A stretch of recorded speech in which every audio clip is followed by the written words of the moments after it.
Coach, start us out with an opening statement. Well, Happy New Year. It was, I think for us today, just to persevere through this game was really important. I didn't know if we were going to be able to play the game, to be honest. We had 4 guys that practiced yesterday. So we had some guys show up today and really fight and battle through not feeling great. And that's good to see. Obviously, there's some still things that we need to work on, and time is up. It's time for league play. So we're going to continue to work. We have a talented team. We score points. We have to figure out now how to be a lot more disciplined on some of these other things and take some points off the board. And I think that's the big takeaway from tonight is the other team's shooting percentage is way too high, and there's too many points. And I think we have a bunch of guys that I know they want to do it. We just have to be a little more focused and disciplined to play a little bit more together on that side. Because on the other side, these guys are good. These guys can make shots. They're tough to keep in front. They can stretch. We can stretch the floor. We can go on spurts. But trading baskets isn't a good recipe. Not in our league. So. For both of the players, you guys can answer one after each other. It feels like it's becoming a theme to continue winning the turnover battle and then also in turn the steals battle. Do you feel like that has been an emphasis for the team as a whole? Right? It feels like teams on average shoot 50% from the field against us, but if they're going to shoot 50%, let's steal before we get a shot off. Do you feel like that has been an emphasis for the team? I think our emphasis for defense is definitely not shooting like passing lanes and stuff. It's being solid, and I think we, like coaches says, we know what we need to do to play better defense. But I also think it just a couple of us just reading passes and stuff.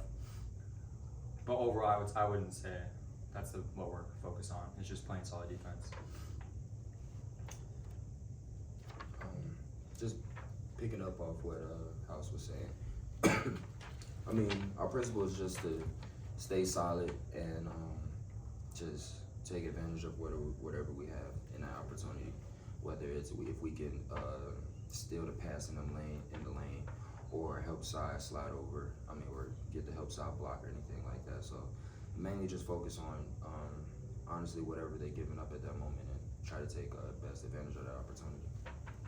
Braden, over this whole year, it's been obvious to me watching you're a great defensive player. What is your mentality? What helps you prepare for the game? I just think knowing the game plan and just staying solid, like I said before, and then when you're solid, that's when opportunities come, and that's when you can get tips and deflections and get steals. Coach, you obviously scored 95 points, but again, I guess this is going to kind of be the same answer where you gave up 78 points. And that's a really good team over there. Kind of just, I guess, my question is, how do you feel about that team and that type of team? And, their credit. I'm a Division III player. I respect the game of basketball, so I'm trying to play this game to the way basketball should be played. It doesn't matter who the opponent is. It could be anyone. Our whole philosophy is tough twos. And make people shoot through us and over us, not giving up layups. Our philosophy is to make sure we're keeping people off the free throw line. It's really simple. If your teammate comes to help you, then you got to go to his guy to help him. That's these concepts are pretty simple. I think for us, as I look back at our stats leading into tonight, the one thing that concerned was that they can score. They were 9-1, 9-2, whatever it is. They're very talented. They beat the number 10 team in the country for NAIA. They took that team down, so we know they're good. We know they have Division I players. My thing with our guys is if we get focused in on those things that do not take talent. It doesn't take talent to make sure you just find a body and put a butt on them. It doesn't take talent to communicate and to make things tough. Because we keep this thing really simple. Then a game like this and other games would other games would have been on the other side. We had a better result. And games like this become a little more, things become easier. They're always difficult, but things would kind of just fall in our laps. And unfortunately yet, we still don't have that game where I can go back to these guys and say, hey, you see this, you see this, you see this. We're still searching for that. The good thing is that we have guys that are capable of doing everything that we want to do. So as a staff, we've got to look ourselves in the mirrors and say, hey, we're just not quite there yet. But I got a lot of respect for the other team because they're talented.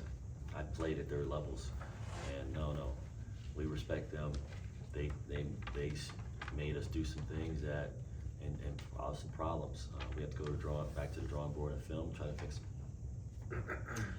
Coach, without Parson tonight, the team gets out-rebounded just slightly, but out-rebounded nonetheless. What were the adjustments you had to make personnel-wise down the stretch of this game?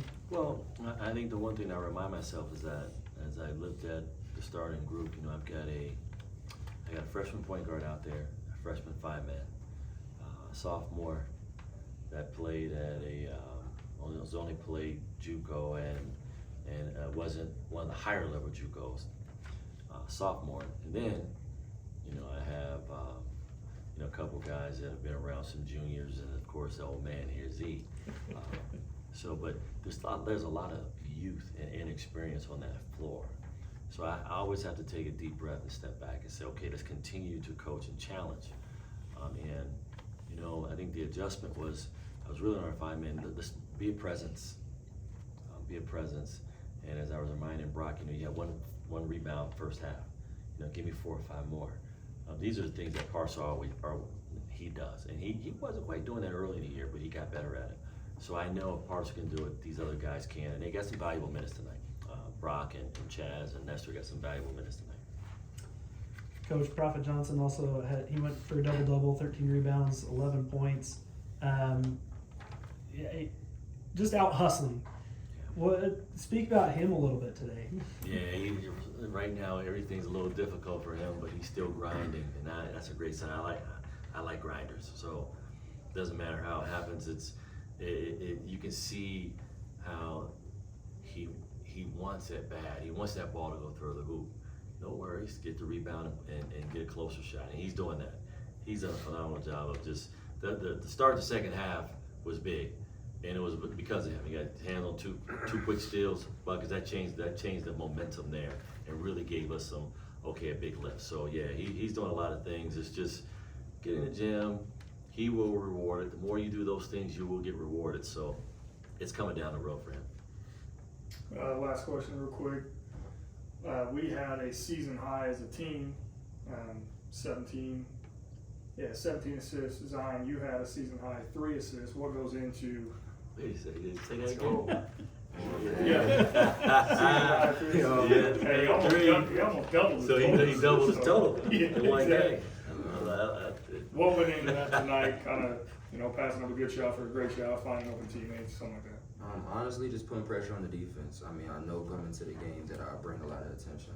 When I'm playing downhill, I bring a force towards the rim. So by me being aggressive and bringing the attention, is just freeing up the other guys and kicking it to House or Prophet or Chaz or Brock or one of the guys to finish the layup, and made my job easier.